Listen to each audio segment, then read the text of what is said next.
Mi nombre es Apirak, tengo 77 años y quiero comenzar esta noche con algo que tomó la mayor parte de mi vida comprender. No es un secreto en el sentido de que alguien lo haya ocultado deliberadamente. Es un secreto en el sentido de que está a plena vista y la mayoría de las personas lo miran todos los días sin verlo porque están buscando algo completamente diferente. El camino budista hacia la prosperidad no comienza donde la mayoría de las personas busca. No comienza en las estrategias financieras, ni en los hábitos de productividad, ni en la mentalidad de abundancia, tal como se enseña en la mayoría de los contextos modernos. Comienza en un lugar mucho más fundamental. Comienza en la naturaleza del sufrimiento, en la comprensión de por qué los seres humanos sufrimos y en la aplicación de esa comprensión, que es el corazón de toda la enseñanza del Buda, a la manera específica en que la mayoría de nosotros sufrimos en nuestra relación con el dinero, con las oportunidades, con la creación de una vida que refleje genuinamente lo que más valoramos. El Buda enseñó que la causa fundamental del sufrimiento no es la pobreza, ni la riqueza, ni la circunstancia de ningún tipo. Es el tana, el anhelo, la sed insaciable de que las cosas sean diferentes de lo que son, el aferramiento al placer, la aversión al dolor. Y en el contexto de la prosperidad, esta enseñanza revela algo que muy pocas conversaciones sobre riqueza y abundancia tocan. La razón por la que la mayoría de las personas que persiguen la prosperidad no la encuentran, o la encuentran y descubren que no la satisface, no es que no estén trabajando lo suficientemente duro, ni que no estén aplicando las estrategias correctas. Es que están persiguiendo la prosperidad desde el tana, desde el anhelo, desde la sed. Y la sed, sin importar cuánto bebas, genera más sed, no satisfacción. La forma en que te relacionas con la prosperidad determina no solo si la construyes, sino lo que sientes cuando la tienes. Y una prosperidad construida desde el tana, desde el anhelo ansioso, es una prosperidad que nunca descansa, que nunca es suficiente, que siempre necesita más para probar que es real. Déjame contarte cómo aprendí esto.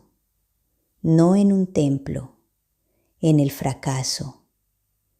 Pasé muchos años de mi vida adulta construyendo cosas con gran esfuerzo y derrumbándolas sin saber por qué. No literalmente, energéticamente. Llegaba a ciertos niveles de éxito y luego encontraba maneras sutiles de no sostenerse. Tomaba decisiones que sabía en algún nivel que no eran sabias, pero que la urgencia del momento hacía que parecieran inevitables. Mantenía relaciones profesionales que me costaban más de lo que daban, porque tenía miedo de perder la conexión. Y todo esto tenía un sabor común, el sabor del tana, de la búsqueda desde la necesidad en lugar de la creación desde la suficiencia, de perseguir porque tenía miedo de no tener, no porque genuinamente quisiera contribuir. Y mientras operé desde ese lugar, incluso cuando las cosas funcionaban externamente, nunca se sintió como prosperidad. Se sentía como mantenerse por encima del agua. Y eventualmente, inevitablemente, el esfuerzo de mantenerse por encima del agua agota y te hundes. No por mala suerte, porque el estado desde el que construías nunca fue el adecuado para crear algo que pudiera sostenerse. El primer principio del camino budista hacia la prosperidad es el que más contradice lo que nos enseñan. Comienza con la suficiencia, no con el déficit. Esto no es optimismo. No es decirte que estás bien cuando no lo estás. Es una observación sobre el estado interior desde el cual la creación genuina y duradera es posible. Cuando actúas desde el déficit, desde la creencia de que no tienes suficiente y por lo tanto necesitas más, cuando la motivación para construir es el miedo al no tener, la energía de todo lo que produces lleva esa firma. Y esa firma se comunica, no siempre conscientemente, pero las personas lo sienten, los socios lo sienten, los clientes lo sienten. Las oportunidades que llegan cuando operas desde el déficit son diferentes de las que llegan cuando operas desde la suficiencia.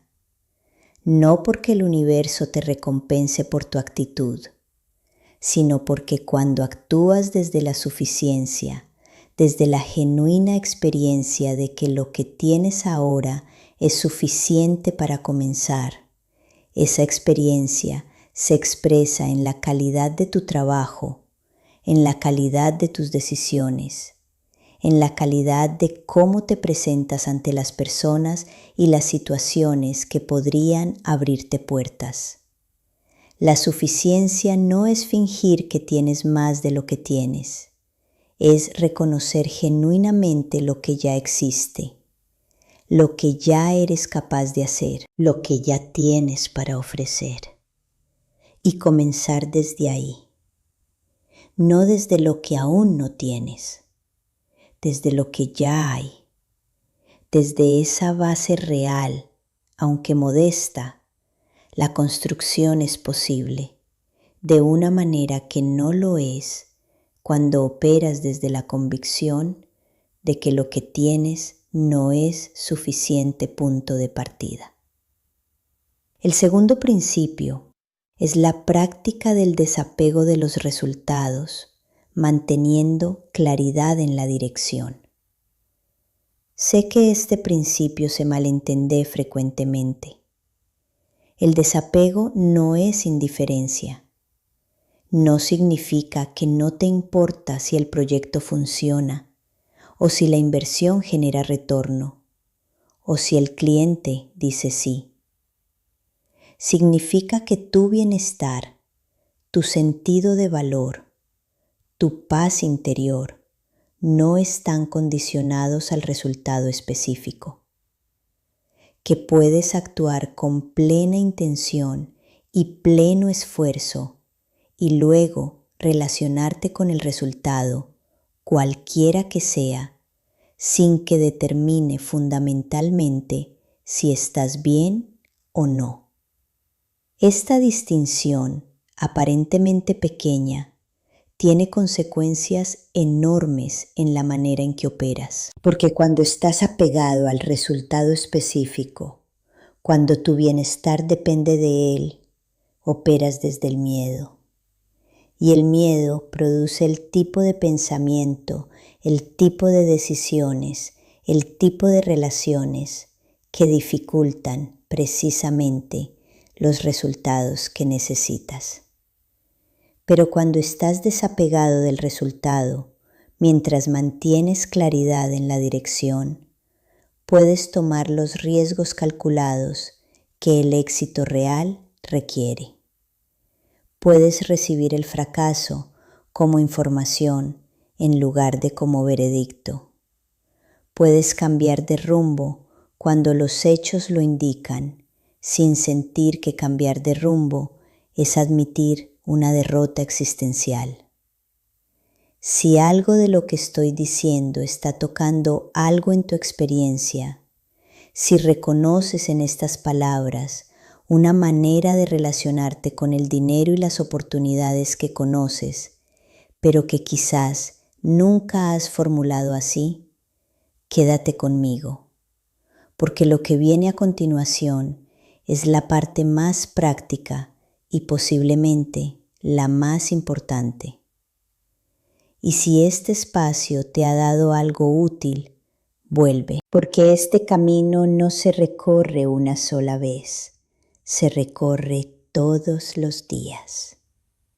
El tercer principio es sobre la acción correcta como generadora de prosperidad sostenible. El Buda enseñó el concepto de Samma Kammanta, la acción correcta. En el contexto de la prosperidad, la acción correcta no es acción moralmente perfecta según algún código externo. Es acción que está alineada con tu propósito más profundo, que viene de un lugar de genuina intención de contribuir valor, que no compromete tu integridad para obtener resultados a corto plazo.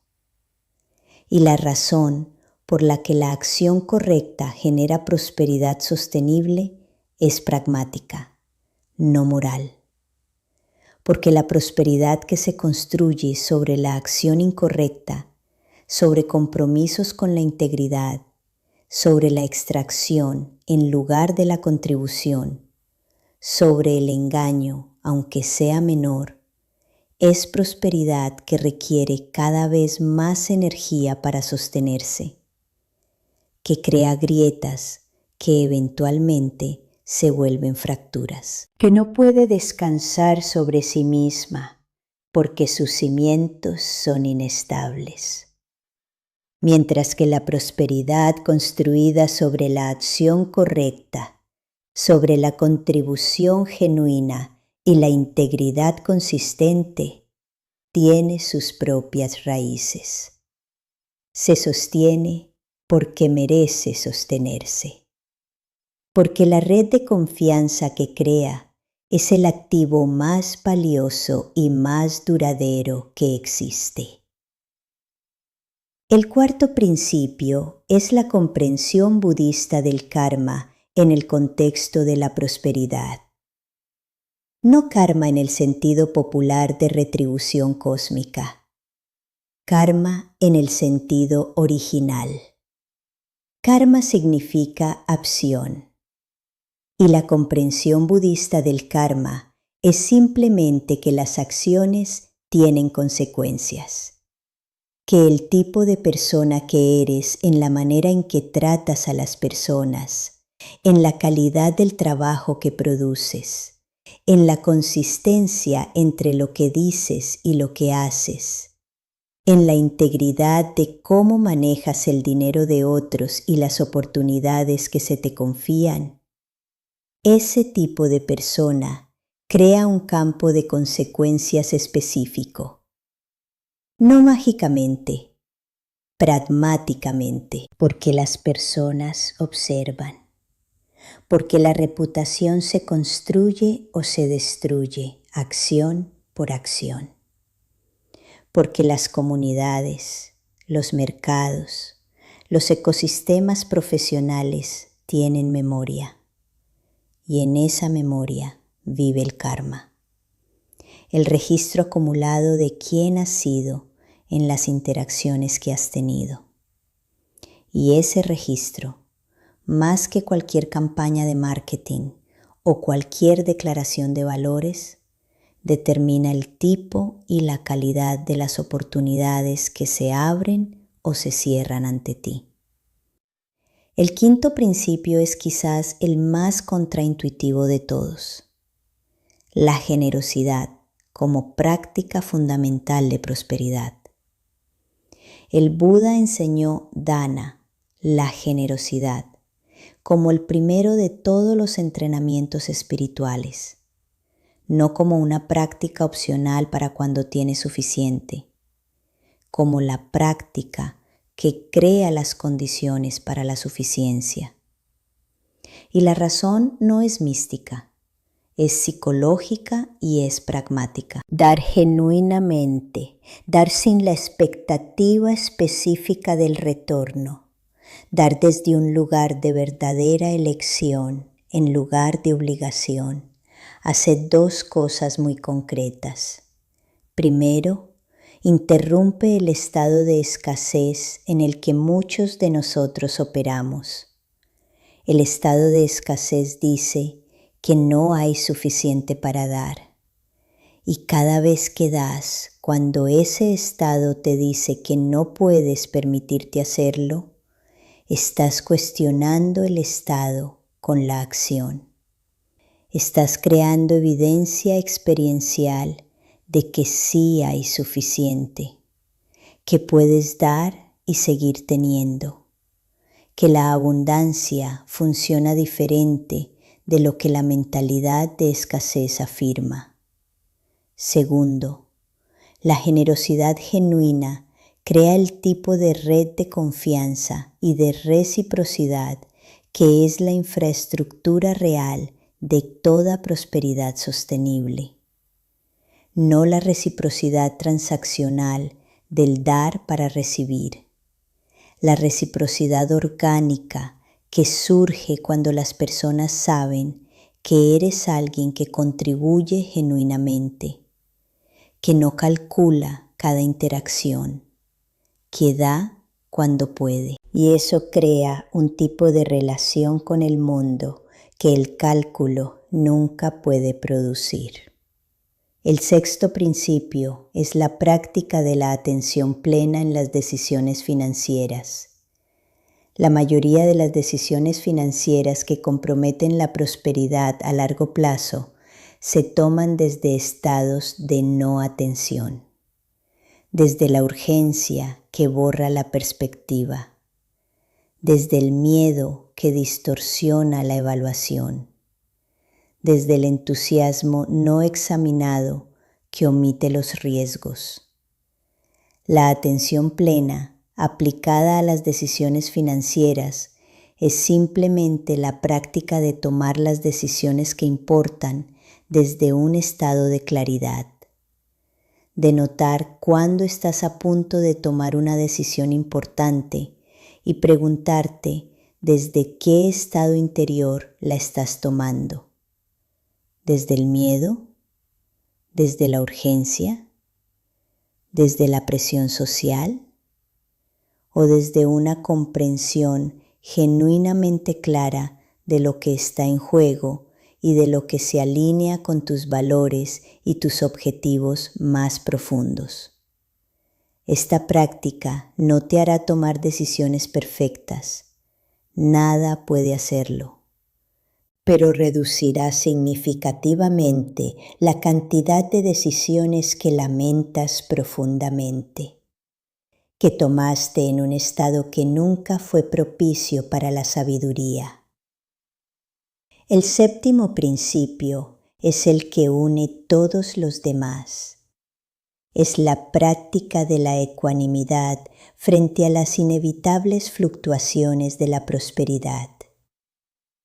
El Buda enseñó que 8 condiciones mundanas se alternan para todos los seres humanos sin excepción: la ganancia y la pérdida, el placer y el dolor, la alabanza y el reproche, la fama y la infamia. Ningún ser humano, sin importar su nivel de prosperidad o su práctica espiritual, escapa completamente de estas alternaciones.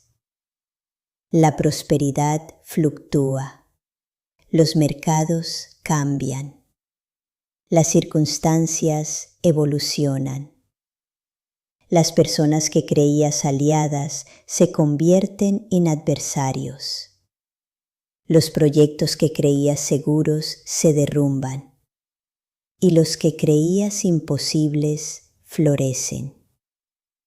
La ecuanimidad no es la indiferencia ante estas fluctuaciones, es la capacidad de mantenerse centrado ante ellas, de no ser devastado por las pérdidas ni inflado por las ganancias de una manera que nuble el juicio, de mantener la perspectiva y la integridad y la capacidad de actuar sabiamente tanto en los momentos de contracción como en los de expansión.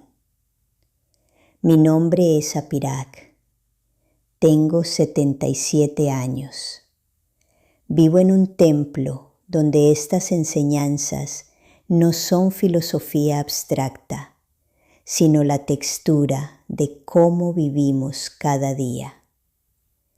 Donde la prosperidad no se mide únicamente en términos materiales, sino en términos de la calidad de presencia que traemos al trabajo, a las relaciones, a cada decisión que tomamos.